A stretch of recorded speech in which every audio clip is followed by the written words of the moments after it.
आपल्यासोबत नांदेडचे दक्षिणचे मोहन अण्णा हंबर्डे आमदार आहेत. आमदार साहेब, अशोक चव्हाण यांनी आज राजीनामा दिलेला आहे. काय आपली पहिली प्रतिक्रिया आहे?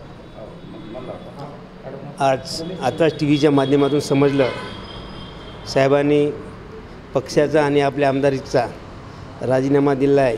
ही पहिली वेळेस आम्हाला माहीत झालं.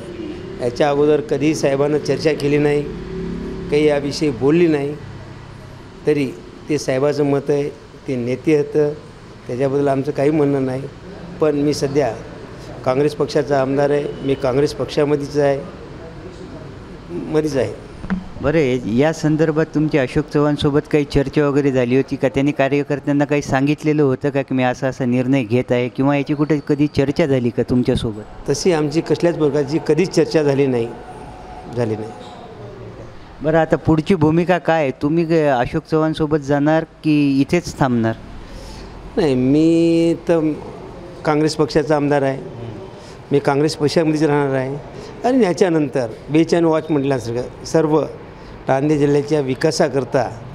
जिल्ह्याच्या विकासाकरता सर्व मतदारसंघाचा मी आढावा घेईल, कार्यकर्त्याशी विचार करेल आणि जे कार्यकर्त्याच्या मनात व आमच्या मनात जे चांगले विचार येतील त्याप्रमाणे मी काम करणार आहे. हे होते मोहन हंबर्डे, ज्यांनी आताच आपल्यासोबत बातचीत केलेली आहे. अभिषेक एकबोटे, एबीपी माझा, नांदेड. एबीपी माझा, उघडा डोळे बघा नीट.